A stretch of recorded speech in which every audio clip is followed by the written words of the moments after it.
Magandang araw sa ating lahat ulit. Ito, maulan ngayon dito sa amin. Ayan, narulusan na yung snow. Ang bilis. Ang bilis na wala yung snow. Ilang araw lang, ganito na agad. Lupa na siya.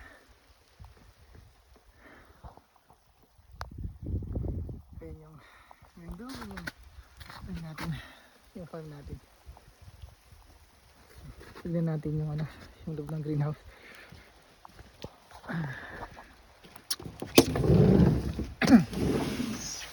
Wala kasing sikat ng araw ngayon dito, kaya inam ko itong grow light natin. Yan para dito.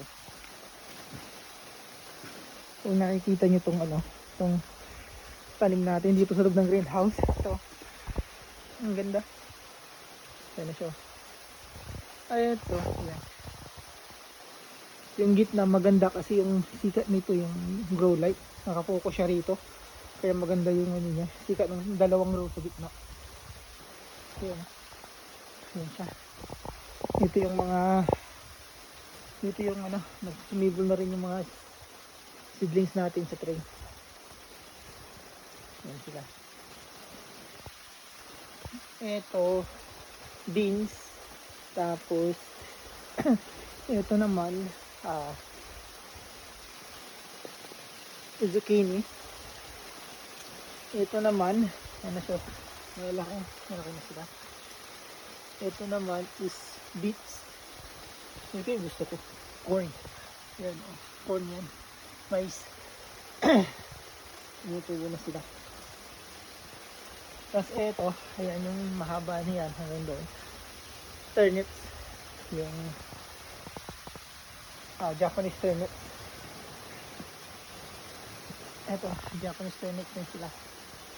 Ito naman, ito rhubarb. Ayan yan, tumutubo na rin sila. Rhubarb yan. Ayan sila. Maganda tong rhubarb kasi maski na naisnuwan na, tutubo pa rin sa sunod na na summer. So perennial siya. Ito naman sunflowers. Ayan siya. Pero maganda yung tubo ng turnips natin. Siguro mga 2 weeks pa. Siguro mga 2 weeks pa nakaka-harvest na tayo ng dahon. Kasi yung hina-harvest dito dahon lang eh. So mga 2 weeks pa makaka-harvest na tayo. So breeze lang ito eh.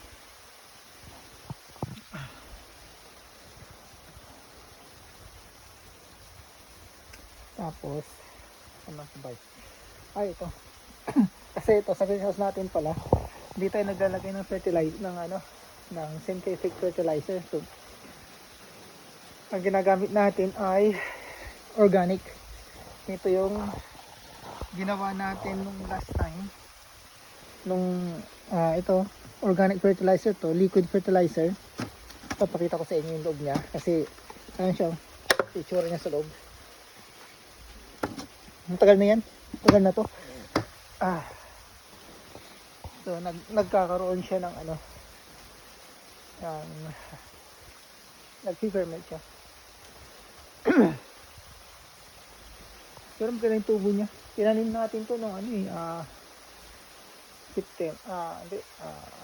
April 18 ba yun, nung nilagay natin sa nung seed natin.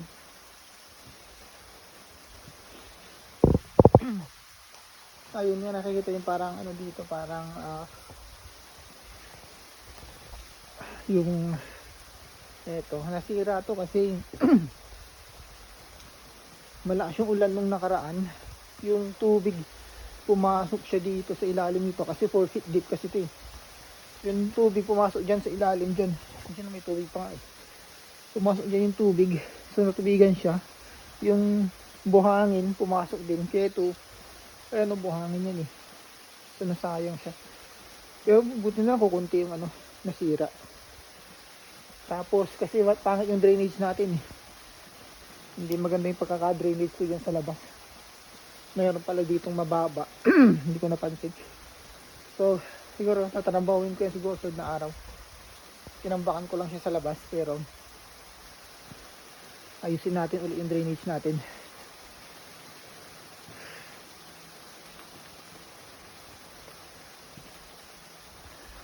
Ito maganda pang turnips pala kasi yung dahon nito yun yung binibenta, yun yung ginugulay. Tapos gustong gusto ng mga tao dito sa amin to eh. Ito. Kaya makakarabis tayo ng mas maaga. Ito wala pang itong row na to. Sabay ako nag-seeds pero ewan ko bakit yung iba walang tubo. Ito yung walang tumubo dito. No? Wala siya, hindi siya tumubo. Hindi ko alam kung bakit. Ito. Ito mayroon siya yung ano. Tapos ito ulit. Mayroon ulit. Mayroon. Tapos ito wala na naman. Isa-isa na lang. Ito wala ulit. Ito wala. Kabilang rose. Yung haba na wala. Titignan ko kung wala talagang mag-i-sprout. Tataniman ko siya ulit ng seedlings. Iba kasi parang malalim lang siguro yung pagkakalagay. Kaya hindi pa sila matagal sila bago lumabas. So, ito kasi meron pang mga palabas pa lang yung mga yan. Palabas pa lang. Ito, mga yan palabas pa lang sila. So, baka malalim lang yung pagkakatanim ng seedling. Ayan o. Ito maganda eh. Dire-diretso. Ayan o. Oh. Ito talagang makapal yung ano, yung paglalagay ng seeds kasi nga para marami kang ma-harvest na dahon. Kasi nga dahon lang yung ano binibenta. Dahon lang yung ano. Pero pwede rin yung ano yung laman niya kasi ginugulay din yun eh. Turnips ang tawag nila. So, pwede rin yun pero mas profitable kasi yung dahon niya kasi harvest ka lang ng harvest eh. Yung pagka yung harvest mo lang yung bunga one time harvest lang kasi isa lang yun eh. Yung dahon niya siguro mga 10 times ka na mag-harvest bago mo palitan. Kaso wala pag hina-harvest mo yung dahon hindi lalaki yung bunga. So dahon lang talaga yung kukunin mo. Siguro sa labas magtatanim ako. Ano naman ang ha-harvestin yung bunga niya. Kasi sa labas hindi mo ma-harvest yung dahon kasi marami ditong ano eh. Mga insekto. Gustong-gusto nila yung dahon nito eh. Kaya nilagay ko dito sa loob ng ano, greenhouse. Tapos itong gitna niya, tinaniman ko siya ng mais. So wala pa sila, hindi pa tumutubo. So mais tapos turnips. So apat na row na mais, tapos apat na rows din na turnips. Tapos pag tumubo na yung mais, saka naman tataniman siya ng beans. Para at least yung beans may aakyatan siya na puno ng ano, ng